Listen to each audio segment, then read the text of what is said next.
Shalom sobat-sobat yang dikasihi Tuhan, ada kabar sukacita yang hendak saya sampaikan kepada Anda semuanya. Sobat-sobat yang dikasihi Tuhan, dalam gereja Katolik yang kudus ada namanya kitab hukum kanonik yang mengatur banyak hal, aturan-aturan yang diatur di dalamnya supaya gereja Katolik berjalan dengan teratur dan lancar dan aman. Sobat-sobat yang dikasihi, tapi yang menarik dari semua kanon-kanon, ada kanon terakhir penutup dari kitab hukum kanonik adalah keselamatan jiwa-jiwa di atas segala aturan. Itu artinya meskipun ada umat Katolik yang melakukan pelanggaran, mereka mendapat ekskomunikasi.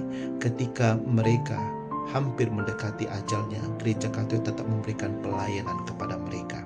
Meskipun mereka tanda kutip diekskomunikasi karena pelanggaran berat yang mereka lakukan, misalnya belum nikah sah, tapi sudah kumpul kebo, sudah hidup bersama, berarti mereka mendapat ekskomunikasi.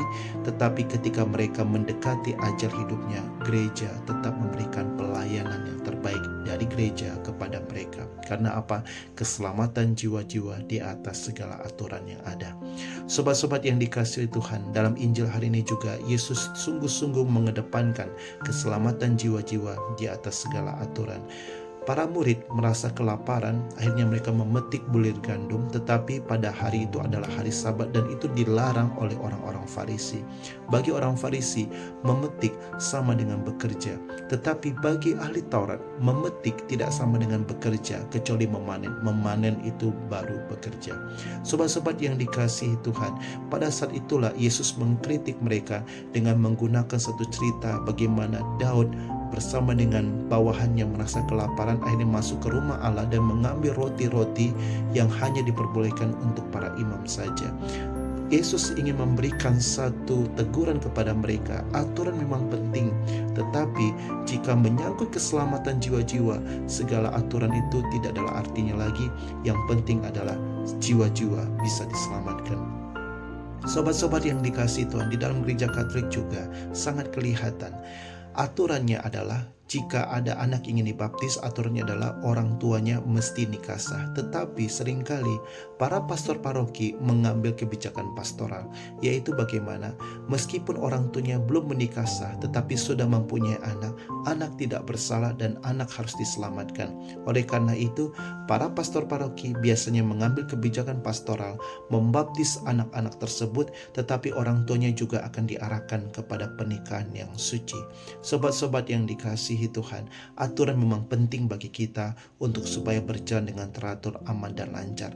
Tetapi mengenai keselamatan jiwa-jiwa harus yang menjadi nomor satu di atas segala aturan. Kalau kita bisa melihat mobil ambulans, mobil pemadam kebakaran, ketika ada yang gawat darurat ataupun ada yang kebakaran, mobil ambulans, mobil pemadam kebakaran tidak pernah akan berhenti ketika ada lampu merah. Mereka langsung terobos supaya apa? Keselamatan jiwa-jiwa di atas segala aturan yang ada. Sobat-sobat yang dikasihi Tuhan, mari kita hidupi itu.